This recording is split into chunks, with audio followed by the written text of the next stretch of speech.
पैदाइशी तौर पर बच्चे में नुक्स होते हैं, तो पैदाइशी तौर पर अल्ट्रासाउंड तो माँ कराती है ना, और बहुत सारे लोग तो मैं ऐसे भी देखती हूँ कि 9 महीने कहते जी अल्ट्रासाउंड नहीं कराना, ज़रूरत नहीं है, ये नुकसानदेह होता है। अब पूरे 9 महीनों में एक आधी दफ़ा आपने बस अपनी गायनाकोलॉजिस्ट के पास चक्कर लगाया, फिर नहीं कोई ज़रूरत नहीं है। तो डॉक्टर साहब इसकी अहमियत क्या है?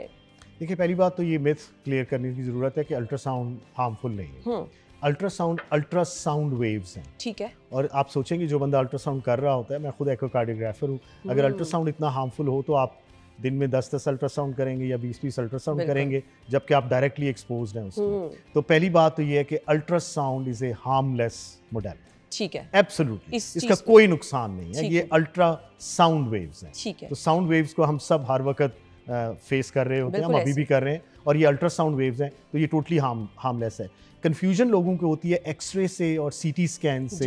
एक्सरे और सीटी स्कैन ऑब्वियसली उसकी रेडिएशन होती है, और वो आप बहुत ज़्यादा अपने आप को एक्सपोज नहीं करेंगे, लेकिन अल्ट्रासाउंड में कोई हार्म नहीं, ठीक है। दूसरी बात ये है कि अल्ट्रासाउंड इज ए कंपल्शन। पूरी दुनिया में अब कोई क्वेश्चन ही नहीं है कि प्रेगनेंसी के दौरान आपका अल्ट्रासाउंड ना हो, ठीक है। और वो अल्ट्रासाउंड ऑब्वियसली बहुत शुरू में शुरू हो जाता है ना, लेकिन जब हम हार्ट की बात करते हैं, माँ के पेट में बच्चे का दिल 8 से 10 हफ्ते में मुकम्मल हो चुका है, ठीक है। तो अगर कोई भी पैदाइशी दिल का नुक्स है तो वो हम 16 to 18 वीक्स के ऊपर उसको हम फीटल एकोकार्डियोग्राम कहते हैं, ठीक है। लेकिन होता क्या है कि नॉर्मली जो आपका गायनेकोलॉजिस्ट या ऑब्स्टेट्रिशियन है वो खुद या रेडियोलॉजिस्ट बच्चे को देखेंगे, वो पूरे बच्चे को ऑब्वियसली देखेंगे, ठीक है, उसमें हार्ट भी शामिल है, ठीक है। और तमाम अल्ट्रासोनोग्राफर्स की या ऑब्स्टेट्रिशियंस की ये ट्रेनिंग होती है कि उन्होंने ये जरूर देखना है कि दिल मुकम्मल बना है या नहीं बना, ओके, उसके 4 खाने मुकम्मल हैं या नहीं, ठीक है। अगर किसी भी बच्चे में आपको 4 खाने पूरे नजर नहीं आते या किसी वजह से हार्ट प्रॉपर नजर नहीं आता, तो ऐसे बच्चे का फीटल एको होना लाजमी है।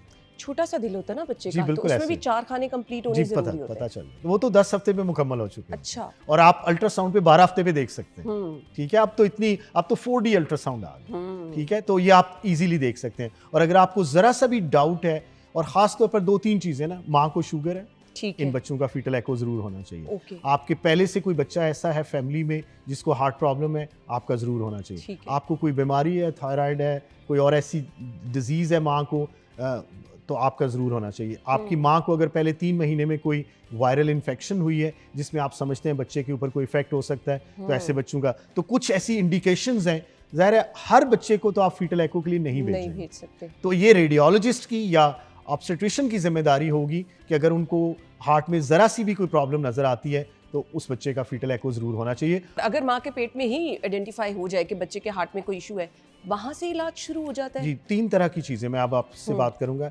एक तो है जिसको हम रिदम प्रॉब्लम्स कहते हैं कि बच्चे के दिल की धड़कन बहुत तेज है जिसकी वजह से उसका हार्ट इनलार्ज हो गया, ये माँ के पेट में ट्रीटमेंट स्टार्ट हो जाए, ओके। और आप रिवर्ट कर सकते हैं उसकी उस मेडिसिन के साथ ही उस चीज को रिवर्ट। और जब बच्चा पैदा होता है तो वो मसला हल हो चुका है। सेकेंड वो बीमारियां होती हैं जहाँ पे पहले दिन या पहले 3 दिन के अंदर बच्चे की ट्रीटमेंट मस्ट है, अच्छा, वरना तो वो बच्चा सरवाइव नहीं करता। आपने देखा होगा ना कि जी बच्चा पैदा हुआ, बच्चा नीला हुआ, फौत हो गया, आप ये आपकी माएँ भी कहती थी साया हो गया, ये हो गया, फलां हो गया, वो साया नहीं होता था, वो बच्चे को दिल की बीमारी होती थी। तो ये इसको हम क्रिटिकल कंजेंटल हार्ट डिजीज कहते हैं।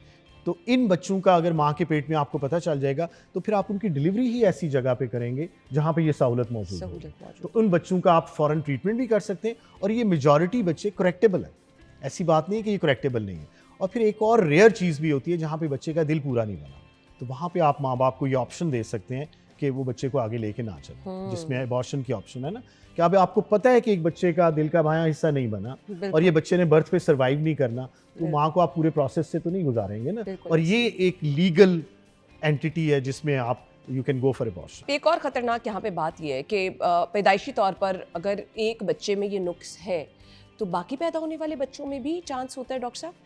अगर तो ये जेनेटिक है तो फिर चांस होता है, और उसमें 2-3 तरह की इनहेरिटेंस होती है ना, कि कुछ ऐसी इनहेरिटेंस होती है जिसमें 50% चांस होता है, कुछ में 25% चांस होता है, किसी में इससे भी कम चांस होता है। लेकिन जो वैसे कंजेनिटल हार्ट डिजीज जिसको हम कहते हैं, जिसको हम पैदाइशी नुक्स कहते हैं, उसमें बहुत कम चांस होता है, वो तो 1 per 1000 है।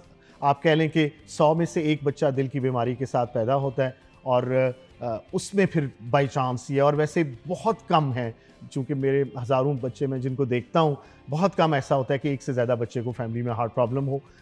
खुशकिस्मती से ये उस तरीके से चूँकि जेनेटिक नहीं है और मल्टी फैक्टोरियल है, तो इसमें एक से ज़्यादा बच्चों में नहीं होता। डॉक्टर साहब, इसमें क्या होता है, माँ के अंदर कोई न्यूट्रिशनल ऐसी डेफिशिएंसी होती है कि बच्चे के अंदर ये नुक्स आ जाता है? अब ऑब्वियसली हमने फिर यहाँ पे माओं को भी गाइड करना है ना कि ड्यूरिंग प्रेगनेंसी उन्होंने अपना ख्याल कैसे रखना है, अपना मुआयना कैसे कराना है, ताकि पैदा होने वाला बच्चा सेहतमंद है, उसका दिल सेहतमंद है, ये चीज़ें पता लगाई जा सके। देखिए 90% ऑफ द टाइम्स तो ये बाई चांस होता है। ओके। लेकिन 10% ऐसे, ख़ास तौर पर अगर माँ को शुगर है, अच्छा। जो डायबिटीज़ होती है, जिसको हम जेस्टेशनल डायबिटीज़ भी होती है, वैसे डायबिटीज़ भी होती है, तो अगर माँ को शुगर है तो इस चीज़ का रिस्क बहुत सिग्निफिकेंटली इन्हांस हो जाता है कि उनके बच्चे को दिल की बीमारी हो सकती है अगर वो शुगर कंट्रोल नहीं है प्रॉपर तरीके से।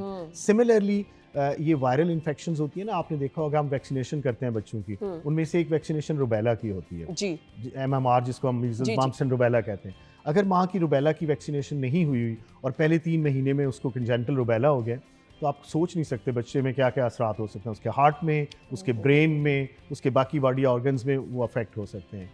न्यूट्रिशनल स्टेटस का ओवरऑल बच्चे के ऊपर इम्पैक्ट ज़रूर होता है, और उसमें ऑब्वियसली हार्ट भी शामिल है कि अगर माँ स्पेसिंग नहीं है, अगर 2 साल से पहले अगला बच्चा आ गया है, या माँ का न्यूट्रिशनल स्टेटस इतना लो था कि उसमें डिफरेंट किस्म की डेफिशिएंसीज थी, तो फिर बहुत सारे डिफेक्ट्स हैं इंक्लूडिंग हार्ट जो कि पोटेंशियली बच्चे में हो सकते हैं।